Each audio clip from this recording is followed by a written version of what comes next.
लो जयकारा बोल मेरे श्री गुरु महाराज की जय। सभी गुरुमुख प्रेमियों से सप्रेम जय सच्चिदानंद। वंदो चरण सरोज गुरु मुद मंगल आगार। जेहि सेवत नर होत हैं भव सागर से पार।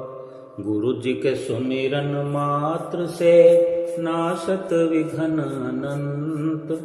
तासे सर्वारंभ में ध्यावत हैं सब संत। अनेकों बार हमने सत्संग सुना, अनेक बार दर्शन किए, अनेक बार सेवा का भी लाभ प्राप्त किया। सत्संग में आना जाना लगा रहा है। अक्सर हम सुनते भी हैं और कहते भी हैं। हम भी कहते हैं कि मैं 50 साल से सत्संग सुन रहा हूं, सुन रही हूं। 50 साल से दर्शन करने जा रहा हूं, जा रही हूं। भाव कहने का यह है कि अनेक बार, सैकड़ों बार अगर इंसान सत्संग में जाए, सत्संग सुने, लेकिन उसका ये जवाब हो कि अभी भी मुझे कुछ लाभ नहीं है, और सत्संग में ये उच्चारण होता है कि मन का जब दर्पण, मन का शीशा जब साफ होता है तो अंदर ही अंदर प्रकाश होता है, परमात्मा का दीदार होता है, आत्मा का साक्षात्कार होता है। अनेक प्रकार की ऐसी वाणियां हमने सुनी होगी, ग्रंथों में भी वर्णन है। निचोड़ एक ही है कि जब मन साफ हो जाता है तो फिर प्रकाश ही प्रकाश हो जाता है। लेकिन शायद पूर्ण तौर से हम ये न कह सकें कि हम इतनी बार सत्संग में गए तो भी हमें तो अपने अंदर प्रकाश देखने को मिला नहीं। अक्सर ये शिकवा शिकायत भी रहती है। एक दूसरे से वार्तालाप करते हुए, कोई भक्ति की चर्चा करते हुए अक्सर देखा गया है कि जो सत्संग में वर्णन होता है, सत्संग में ये भी वर्णन होता है कि गुण ग्राही हमें बनना चाहिए। सत्संग में अनेक बार अलग अलग तरह से अलग अलग व्याख्या करते हुए, चाहे कहीं कोई रामायण का वर्णन हो रहा हो और हम श्रवण कर रहे हों, एक बार, 2-4 बार, 10-20 बार, 50 बार, या किसी और मद भागवत गीता हो या कोई और वेद हो, शास्त्र हो, अक्सर ये प्रसंग सुनने में आता है कि इंसान को अपनी गुणग्राही बुद्धि रखनी चाहिए, यानी गुणग्राही बनना चाहिए। गुण ग्रहण करने वाला, यानी दूसरों के अवगुणों पर ध्यान नहीं देना चाहिए, दूसरों के गुणों को अपने अंदर एकत्र करना चाहिए। मतलब इस प्रकार की बहुत सी हम वाणियां संतों महापुरुषों की सत्संग में सुनते रहे। जब भी सत्संग में गए, आज श्री दरबार में हम अगर जाते हैं तो दरबार में हमें श्री गुरु महाराज जी के दर्शन करते हुए जो सत्संग होता है, या श्री गुरु महाराज जी आप स्वयं वचन फरमाते हैं, चाहे सार रूप में कुछ चंद वचन ही फरमाया फरमाए गए हों, तो हम निचोड़ यही निकाल सकते हैं कि यही वचन श्री गुरु महाराज जी फरमाते हैं कि चाहे जो कुछ करो, संसार के कार्य व्यवहार करते हुए दरबार के नित्य नियम निभाओ, सुमरन करो, आरती पूजा करो, सेवा करो, सत्संग में रहो, सत्संग के दायरे में रहो, जो भी वचन पढ़ो या सुनो उनको हृदय में धारण करो, उन पर अमल करो। अब अगर हम विचार करें, अपने आप से पूछें, अपने अंदर झाती मारें, कितना अमल करते होंगे हम, कितनी सेवा करते होंगे, कितना दर्शन करके हम दर्शन को, सतगुरु के दीदार को अपने हृदय के मंदिर में बसाते होंगे, सुमरन कितना करते होंगे, कितना कहा जाता है, कितना हम करते होंगे। अपने आप इसका जवाब भी मिल जाए। इस पर एक दृष्टांत है, भगत सुथरा जी का। आगे चलकर वो संत सुथरे शाह के नाम से जाने लगे, मशहूर हुए। नाम उनका पहले ही पड़ गया था, उनको सब सुथरा जी कहते थे।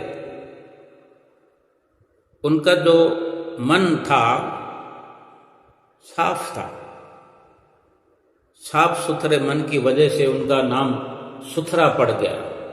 लोग उन्हें सुथरा भगत कहने लगे। अक्सर ये मशहूर हो ही जाते हैं भगत लोग कि ना किसी को कुछ कहना है, ना किसी को शिकायत करनी है, ना किसी से कोई शिकवा करना है। दुख में सुख में सम रह करके जो जीवन व्यतीत करते हैं, अपने समय पर पूजा पाठ करते रहना, अपने घर में बैठ कर के भजन भक्ति करना, सतगुरु के द्वार पर जा कर के सेवा का अवसर तलाशना, सेवा का अवसर मिलने पर प्राणपन से सेवा करना, दृढ़ निष्ठा से सतगुरु के वचनों पर अमल करना। और इस प्रकार जो सच्चे मन से सेवा करता है तो उसका सच्चा मन प्रदर्शित हो जाता है। जो सच्चे दिल से भक्ति करता है वो ये भावना नहीं रखता कि मुझे सब पसंद करने लगे, या मुझे भक्त कहने लगे, या मेरी महिमा फैलने लगे, मुझे दूर दूर तक लोग जानने लगे, वो नहीं चाहता।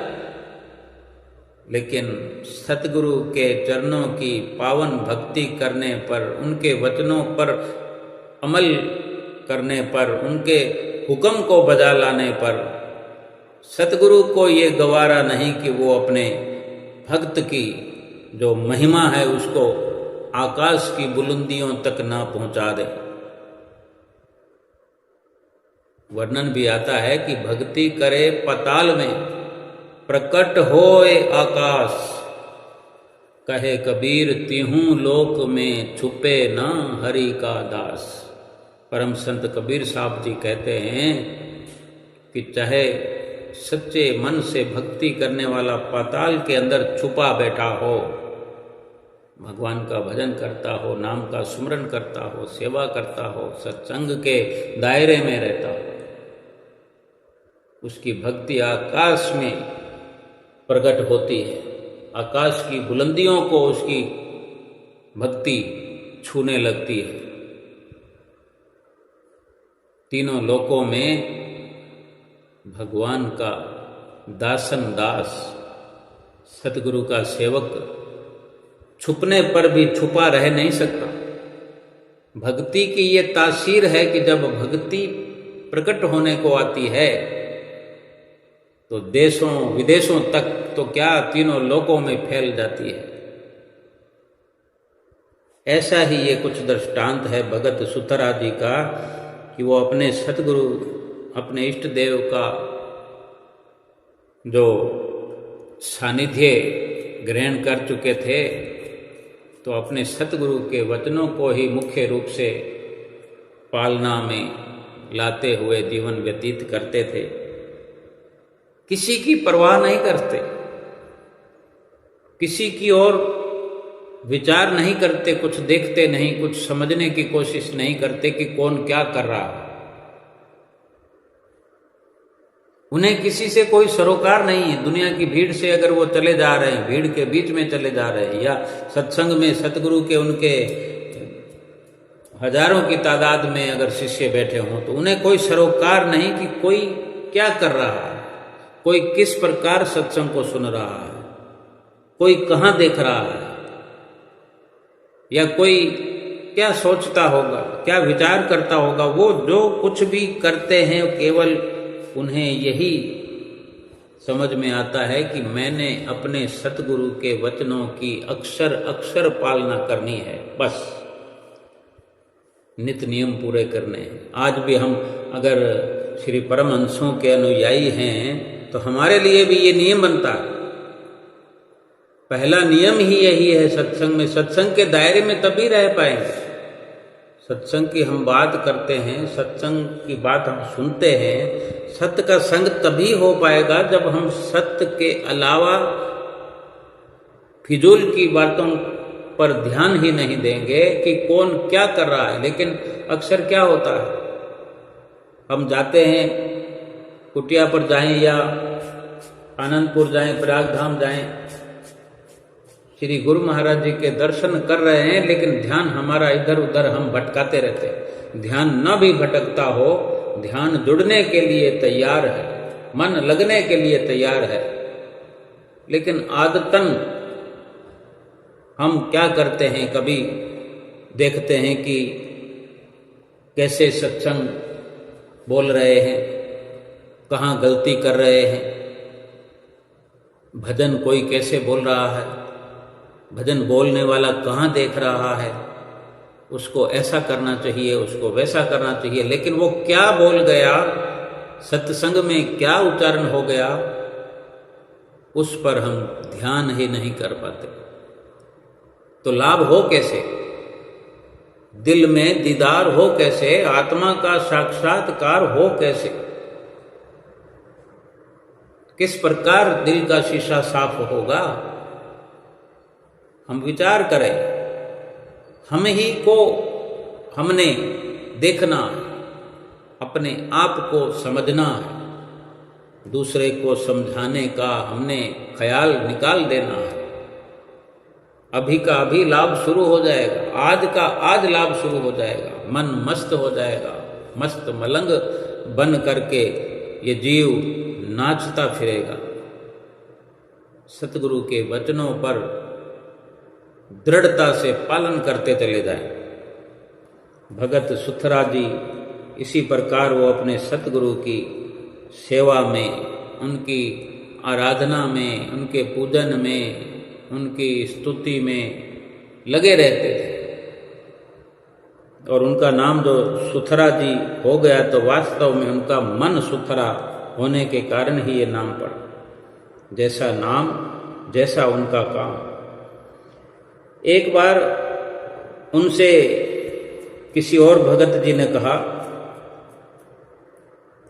अब भक्ति करने वाले भगत होते हैं, कोई किसी मंदिर में जाता है, कोई किसी मंदिर में जाता है, कोई गुरुद्वारे में जाता है, कोई सत्संग आश्रम में जाता है।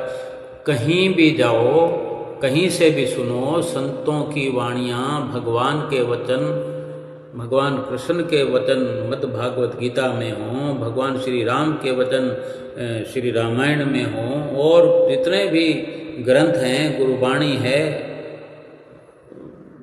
बाइबल है, उन वचनों का रिजल्ट तो यही निकल करके आता है कि जो हमें संत समझाना चाहते हैं। और समझाना क्या चाहते हैं? यही कि भजन भक्ति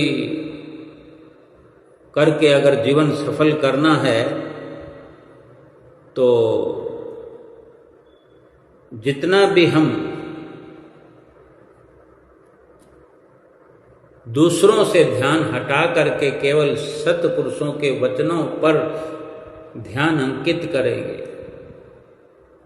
उन वचनों को अपने हृदय में बसाएंगे, उतना ही अधिक लाभ होगा। दूसरे दूसरे लोग क्या कर रहे हैं उनकी तरफ से अगर ध्यान हट जाएगा तो अपने ही भीतर में ध्यान जुड़ जाएगा। तो ऐसे ही किसी भगत ने, जो मंदिर में कथा सुनने जाया करते थे, तो वो भगत सूत्रा जी से कहते हैं कि भगत जी, हम भी वेदों शास्त्रों की कथा सुनने जाते हैं, इतना समय हो गया, इतने साल हो गए, इतना समय देने पर भी अंदर हमें तो कोई प्रकाश दिखाई नहीं दिया, कोई हमारे अंदर उजाला नहीं हुआ, और आप हैं कि कहीं जाते भी नहीं, मंदिर में जाते हुए आपको देखा नहीं, कहीं कथा श्रवण करते हुए आपको नहीं देखा। सभी लोगों को हम देखते हैं, आप तो कभी दिखाई देते नहीं। हम तो सभी जहाँ भी सत्संग होता है वहाँ पहुँच जाते हैं, जिस मंदिर में कोई कथा कीर्तन होता है हम पहुँच जाते हैं, चाहे रामायण की कथा हो, मद् भागवत गीता हो, गुरुद्वारे में कोई प्रोग्राम हो, हम तो सब जगह पहुँचते हैं, लेकिन हमें तो कुछ भी ऐसा अपने अंदर नहीं दिख पड़ता। लेकिन आप घर बैठे ही कोई कथा सुने बिना, कोई सत्संग सुने बिना, घर बैठे ही कहते हो कि आत्मिक प्रकाश को देख लिया है। तो ये बात सुनकर भगत सुथरे जी ने कहा कि भाई, हम भी एक दिन वेद का प्रसंग, वेदों का, शास्त्रों का सत्संग सुन करके देख लेंगे, आपके साथ चल पड़ेंगे। और एक दिन भगत सुथरा जी उसी भगत के साथ चल पड़े जिस मंदिर में वेदों के श्लोक और गाथाओं का, सद्गुणों का व्याख्यान वहाँ पर पंडित जी बड़े सरल और मधुर वाणी में कर रहे थे, हमेशा करते थे। और वहाँ पर हमेशा ही हजारों भगत नित्य प्रति कथा सुनने का लाभ उठाते थे, रोज ही आनंद में झूमते थे। ऐसी बात नहीं है, सत्संग सुनने में, कथा सुनने में बहुत आनंद आता है।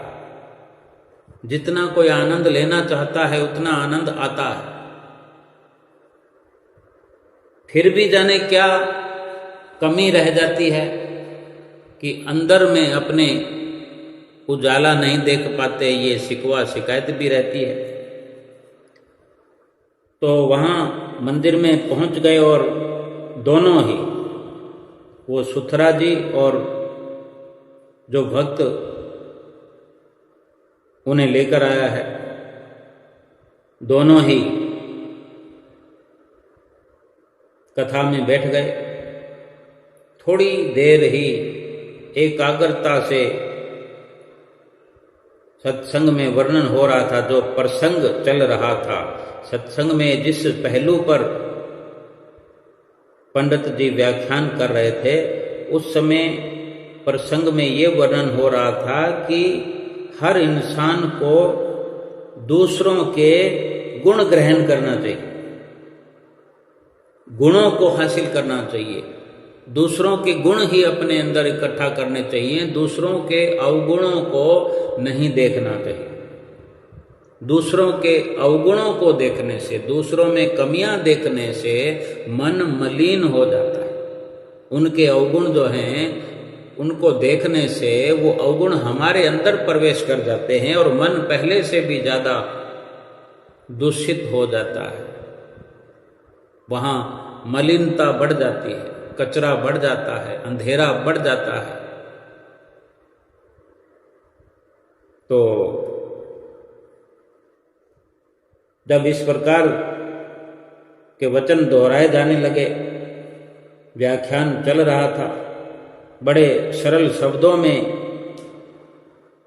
सार समझा रहे थे, पंडित जी वहां पर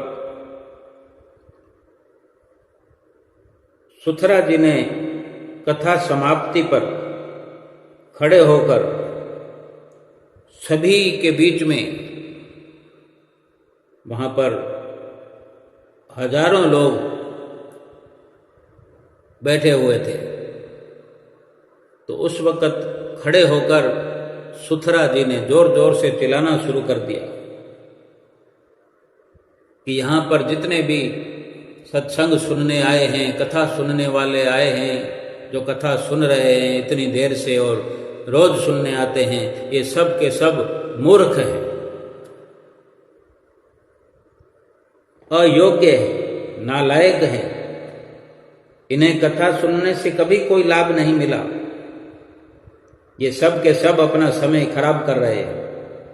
जब सत्संग का इन्हें कोई, कथा का इन्हें कोई लाभ ही नहीं हो रहा, जब से सुनने लगे तब से अब तक सुनते रहे, लेकिन वैसे के वैसे ही हैं ये लोग।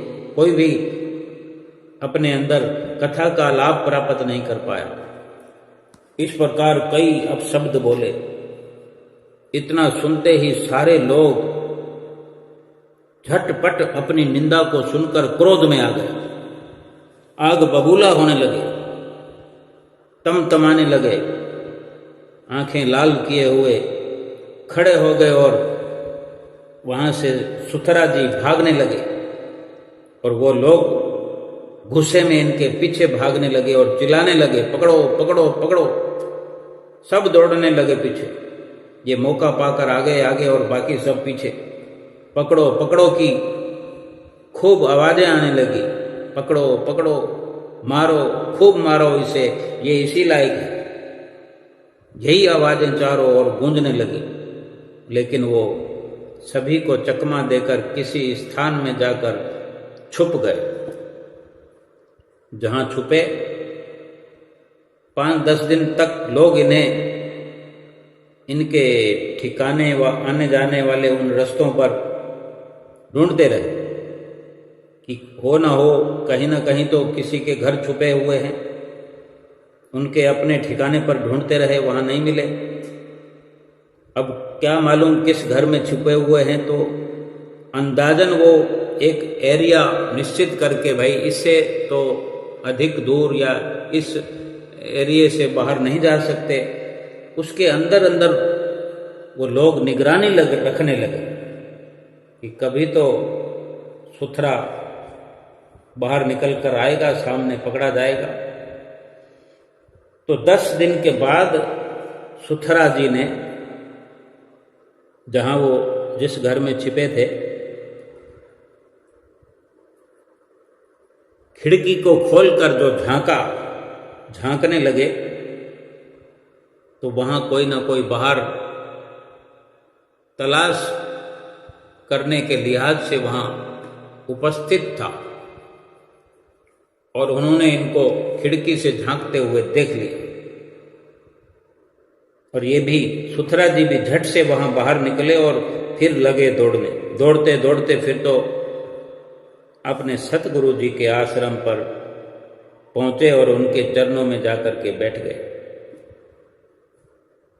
पीछे पीछे पीछा करते हुए लोग भी वहां आ गए। 1-2 लोगों ने देखा था, फिर वो शोर मचाने लगे। जैसे लोगों को पता लगने लगा कि सुथरा जी भाग रहे हैं, कहीं छुपे हुए थे, बाहर निकल आए हैं, तो सब लोग इकट्ठा होते गए और एक के पीछे एक ऐसे करके भीड़ की भीड़ वहां पहुंच गई जहां वो अपने सतगुरुदेव महाराज जी के चरणों में पहुंच करके बैठे हुए थे। वहां सब पीछा करते करते लोग पहुंच गए।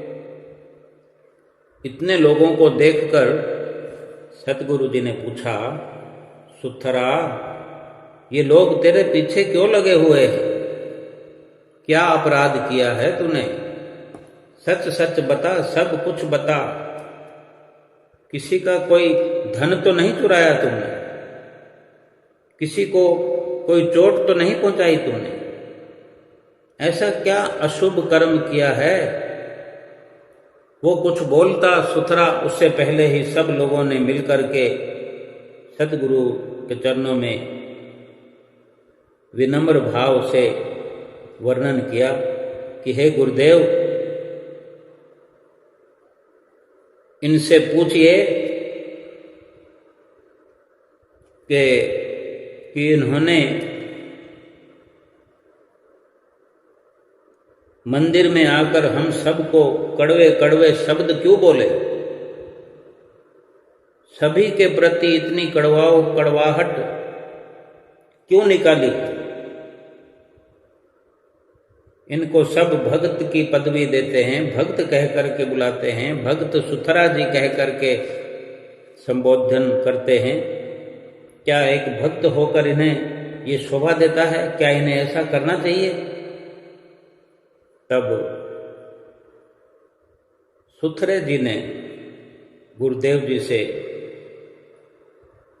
विनम्र स्वर में अपनी तरफ से विनती करी कि गुरुदेव पहले इनसे पूछिए कि जिस दिन मैं मंदिर में गया था, जिस दिन का ये वाकया है, और ये सब वहाँ पर कथा सुन रहे थे, तो इनसे ये पूछिए कि उस वक़्त क्या ऐसा विशेष वर्णन हो रहा था, क्या प्रसंग चल रहा था, किस प्रकार की चर्चा हो रही थी, वार्ता हो रही थी सत्संग में, ये मुझे बताएं। तो फिर मुझे ये याद आ जाएगा कि मैंने क्या कहा था इनको और किस कारण से कहा था।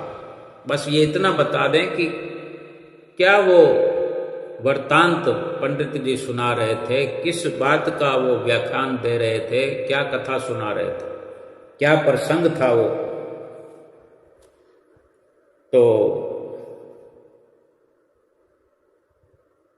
कथा का प्रसंग और श्लोक जो उस समय चल रहा था,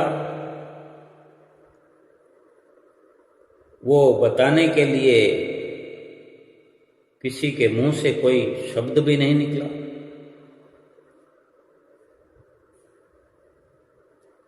सब एक दूसरे का मुंह ताकने लगे। किसी को कुछ याद भी नहीं था कि सत्संग क्या हो रहा था, सत्संग में क्या वर्णन हो रहा था, पंडित जी क्या व्याख्यान दे रहे थे, किस प्रकार के सरल वचनों में क्या समझा रहे थे।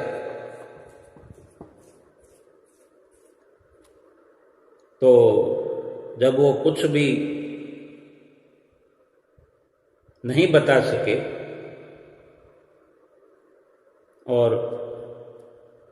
और यही कहा उन लोगों ने कि महाराज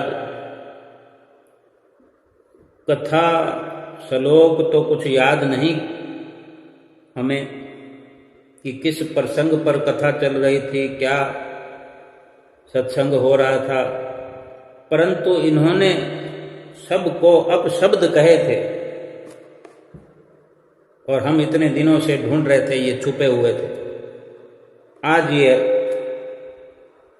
बाहर निकले हैं और आपके पास दौड़ कर आए हैं और हम भी पीछे पीछे चले आए हैं। अब ये जब सबने कहा तो सुथरे जी ने फिर गुरुदेव के आगे विनती की कि गुरुदेव अब आप ही बताइए कि दोषी ये हैं या मैं हूं कि 2 घंटे तक कथा प्रसंग रोज चलता है और ये सब के सब रोज कथा सुनने जाते हैं और इन सब को जो मुझे पकड़ने के लिए, मारने के लिए बेचैन हैं, इनमें से किसी को कथा का कुछ भी याद नहीं है, किसी को कुछ प्रसंग की बात याद नहीं है कि सत्संग में किस प्रसंग पर चर्चा हो रही थी, पंडित जी क्या सरलार्थ कर रहे थे, क्या समझाना चाहते थे। और ये रोज जाते हैं और उस दिन भी गए और इन्हें कुछ भी याद नहीं है। और मैंने, सुथरे भगत ने कहा कि मैंने वहां पर उस दिन, पहले मैं नहीं जाता, मैं उसी दिन गया था, 1 मिनट के लिए जो मैंने कुछ कहा सत्संग की समाप्ति पर, 1 मिनट में जो मैंने दुर्वचन कहे, बेशक ये सही कह रहे हैं कि मैंने कड़वे वचन बोले, दुर्वचन कहे, इनको भला बुरा कहा, लेकिन 1 मिनट वाले वो दुर्वचन जो थे, इनको एक एक करके सारे शब्द याद है, बल्कि एक के अनेक बन करके याद है। बड़े विस्तार से सरलार्थ करते हुए ये आपसे शिकायत कर रहे हैं कि सुथरे ने ये कहा, सुथरे ने वो कहा, एक भी वो अब शब्द भूल नहीं पाए। और ये फिर पूछते हैं, मुझे पूछते हैं ये कि आप मंदिर में क्यों नहीं आते। और इसके बाद उन्होंने,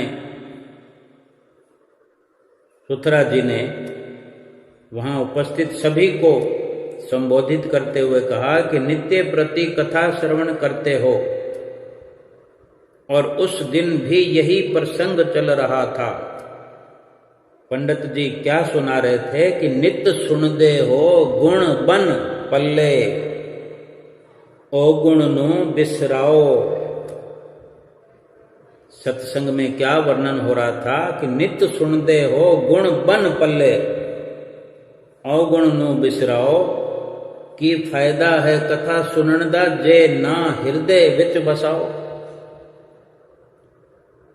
वहां भी सत्संग में ये चर्चा हो रही थी पंडित जी द्वारा, और सुथरा जी ने फिर से सरलार्थ करते हुए उन वचनों को अनुवाद करते हुए जस का तस फिर वहां अपने सतगुरु के सामने उन लोगों को वर्णन करके सुनाया, और फिर अंश उसका उत्तर और सरल करते हुए समझाया कि गुण ग्रहण करो, सभी के गुण इकट्ठा करके, सभी से गुण ग्रहण करके अपने हृदय में बसाओ, और अवगुणों का त्याग करो, किसी के अवगुणों को अपने हृदय में न बसाओ। और ये बात हृदय में अगर कोई सत्संग सुनने वाला धारण नहीं करता है, हृदय में नहीं बसाता है सत्संग के इन वचनों को, यानी अवगुणों को देखना अगर नहीं छोड़ता है, तो क्या केवल सुनने से लाभ हो जाएगा? हृदय में प्रकाश हो जाएगा, सतगुरु का, परमात्मा का दिल में दीदार हो जाएगा, दिल का शीशा क्या साफ हो जाएगा? कैसे आत्मा का साक्षात्कार होगा? कैसे मन की मलिनता दूर हो गई? कैसे मलिनता दूर होगी? मलिनता तो हम बढ़ाते चले जा रहे हैं, मन को मलिन करते जा रहे हैं।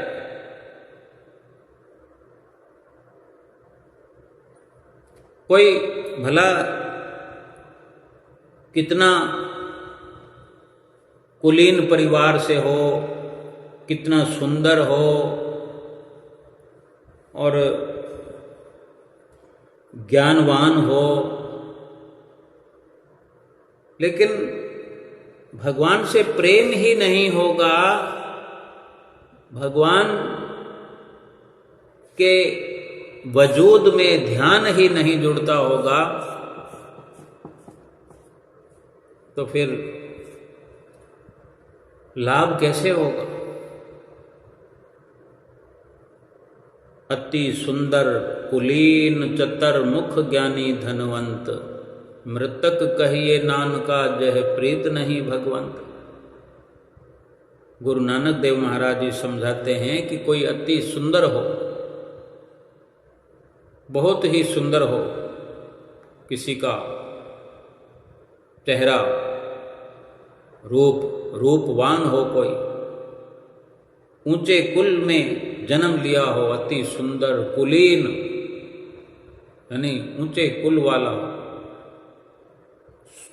चतुर हो, ज्ञानी हो, धनवान हो, लेकिन गुरु नानक देव महाराज जी ने दूसरी लाइन में निर्णय कर दिया कि मृतक कहिए नानका जय प्रीत नहीं भगवंत। अगर भगवान के चरणों में प्रेम नहीं है तो लाख कथा सुने, लाख कीर्तन करे, रातों रातों को जाग करके हवन करे, यज्ञ करे, लेकिन भगवान के चरणों में प्रीत नहीं है, अवगुण देखता हो, गुणों को अपने अंदर धारण न करता हो, सत्संग सुन करके सत्संग पर अमल न करता हो, सत्संग पर आचरण न करता हो, वो मुर्दे के समान है। मृतक कहिए नानका जह प्रीत नहीं भगवंत। जो प्रभु से प्यार नहीं करता है, प्रभु के नाम का सत्संग सुनता है, घंटों के घंटे कथा में बैठता है, लेकिन जिस प्रभु के गुण अनुवाद सत्संग में गायन होते हैं वो ज्ञान अर्जित होता है, लेकिन उसी प्रभु से प्रेम नहीं है। प्रेम तो संसार में करते हैं। देखो, गुरुमुख प्रेमी एक से बढ़कर एक अनुभवी है। कोई किसी प्रकार का कोई वहम का कार्य हो, कोई संशय हो, उसको पकड़कर बैठ जाते हैं। संशय को चुटकियों में निवारण करना आना चाहिए। संशय में भ्रम नहीं जाना चाहिए। कोई कह रहा था कि परिवार में बच्चा हुआ है तो क्या कहते हैं कि अभी सब कुछ अपवित्र घर में हो गया है, तो कुछ दिनों तक गुरु महाराज जी को भोग नहीं लगाना है, आरती पूजा भी नहीं करनी है, क्योंकि सब कुछ अपवित्र हो गया है। तो एक भक्तानी कह रही थी कि मुझे ऐसा कह रहे हैं, लेकिन ये विचार नहीं करते कि घर के अंदर अगर कूड़ा है, करकट है, धूल है, एक दिन के लिए भी सफाई करना नहीं छोड़ते हो। माताएं बहनें तो बिल्कुल ही नहीं ये पसंद करती, बिल्कुल उन्हें गवारा नहीं कि किसी दिन भी वो अगर झाड़ू लगा दिया तो फिर पोछा भी जरूर लगाएंगे, डस्टिंग भी जरूर करेंगे, पूरी साफ सफाई चाहिए। लेकिन ये जो मन की मलिनता को दूर करने के लिए हमारे सतगुरुदेव महाराज जी ने 5 नियम बनाए हैं, इसको अगर छोड़ देंगे, पहले तो इनको करते हुए भी मलिनता दूर नहीं हो पा रही है, और जब अगर इनको करना छोड़ देंगे 5 दिनों तक, 10 दिनों तक अगर ना करेंगे तो मलिनता और बढ़ जाएगी। घर में अगर 5-10 दिन तक झाड़ू ना लगाएं, कैसा लगेगा? घर के अंदर जो लोग रहते हैं कैसे रह पाएंगे? 10 दिनों तक कपड़े ना धोएं, उन्हीं मेले कपड़ों को पहनकर ऑफिस में चले जाएं, उन्हीं मेले कपड़ों को पहनकर दुकान पर चले जाएं, नौकरी पर चले जाएं, उन्हीं कपड़ों को पहन करके किसी से मिलने जुलने चले जाएं, शादी ब्याह में चले जाएं। एक से बढ़कर एक साफ सफाई चाहिए हमें बाहर की। शरीर को साबुन से भी नहीं, शैम्पू से नहाना है। वो नया शैम्पू आया है, नया साबुन आया है। एक से बढ़कर एक आडंबर करते हैं कि शरीर को कितना साफ करेंगे। आज तक कितना शैम्पू लगा लिया, कितना साबुन लगा लिया। रिजल्ट तो यही है कि थोड़ा सा संशय हो गया, भ्रम हो गया, तो हम बहकने लगते हैं, पीछे जाने लगते हैं। शरीर को कितना चमका कर भी शरीर को कहाँ ले जा रहे हैं? देखें, हम इसको चमका चमका कर शरीर के अंदर झुर्रियां पड़ गई है, चेहरे के 12 बजने लगे। महापुरुष जो वचन फरमाते हैं, जो वाणियां पुकार पुकार कर कहती हैं, मन को मलिनता से बचाओ। मन पहले ही बहुत मलिन है। ये जो हमारे श्री गुरु महाराज जी ने इतनी अनुकंपा की है कि 5 नियमों की माला बना करके हमारी झोली में डाल दी है। 2 घंटे भजन अभ्यास जरूरी बता दिया है। वो सब जानते हैं। ये मन साफ करने का नुस्खा है। बड़ा बेशकीमती ये नुस्खा है 5 नियमों की पालना करना और 2 घंटे भजन अभ्यास नित्य करना। और कहाँ हम वहमों में पड़ जाते हैं कि हमारा शरीर अपवित्र है, 4 दिन तक हमने ये मत्था नहीं टेकना, आरती नहीं करनी। भला कभी शरीर पवित्र हुआ है किसी का? ये शरीर तो वैसे ही रहना। शरीर का चीर फाड़ करके देखें तो पता लगे कि कितने किलो गंदगी पड़ी है इसमें। कहाँ हम बाहर से सफाई करते हैं, दिन में कितनी बार मल मूत्र का त्याग करते हैं, फिर भी क्या खत्म थोड़ी हो जाता है, अंदर तो भरा पड़ा है। कौन सी सफाई की बात करते हैं, कौन सी पवित्रता की बात करते हैं? हर इंसान हर वक्त हर हाल में अपवित्र है। ये तो परोपकार है हमारे सतगुरु का, श्री परमहंसों की अपार दया है जो हमें स्वीकार किया है, हमारे ऐबों पर पर्दा डाल रखा है, हमें गुरमुखों शब्द से नवाजा है। हर वक्त फरमाते हैं गुरमुखों, हालचाल पूछते हैं कि आप सब खुश प्रसन्न हैं, और हमारी हाँ को सुन करके ऐसे लगता है कि उन्हें भी कोई अनमोल निधि मिल गई हो। हमारी खुशी को देखकर उनकी खुशी का कोई ठिकाना नहीं रहता। हमें भी समझदार बनना है, होशियार बनना है। ज्ञान तभी हमारा सकारत है जब ज्ञान को अमल में लाए, कि वास्तव में गुणों को ग्रहण करने वाले बने।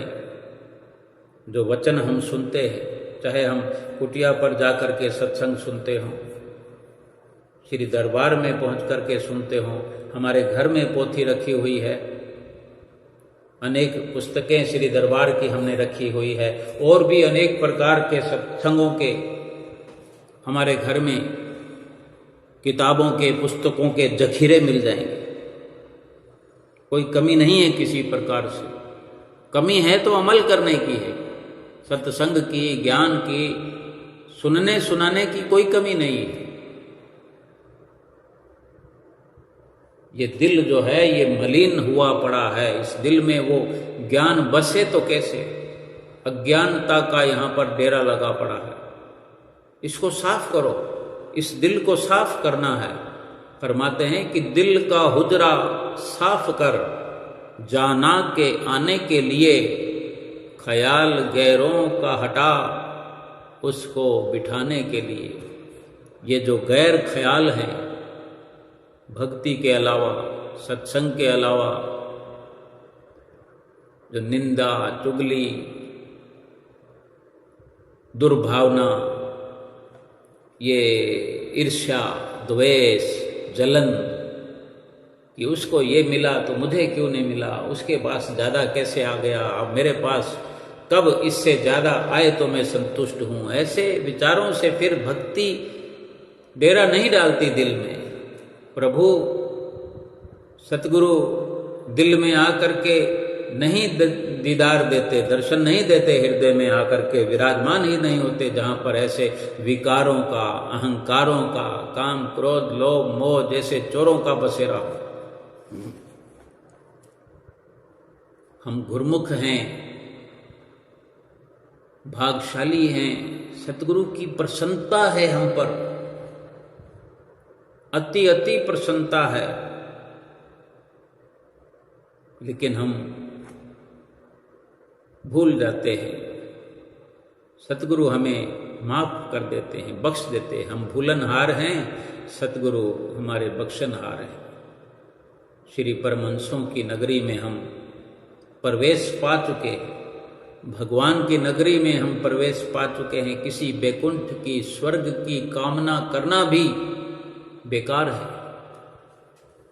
कामना तो करनी नहीं किसी चीज की, जरूरत क्या है?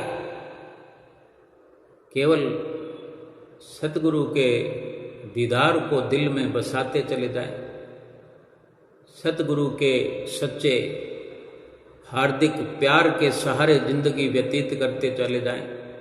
5 नियम जो हमें नित्य प्रति करने के लिए वचन फरमाते हैं, 5 नियमों की पालना श्रद्धा से किए जाए, दिल से किए जाए। 2 घंटे भजन अभ्यास को अनिवार्य समझते हुए सतगुरु का फरमान, सतगुरु की आज्ञा समझ करके सतगुरु की आज्ञा को निभाते हुए चले जाएं। बाकी वो जाने उनका काम, क्या लोक है क्या परलोक है, कैसे संवारना है, क्या करना है, ये उनका काम है। हमको उनका हुक्म बजा लाना है, उनके वचनों पर अमल करना है। हमने अगर 5 नियमों की पालना कर ली, 2 घंटे भजन अभ्यास कर लिया, तो यकीनन हमारा लोक ये सुखी हो जाएगा, परलोक सुहेला हो जाएगा। कोई संशय नहीं, इसमें कोई संदेह करने की जरूरत नहीं। जिसने ये जान लिया कि सतगुरु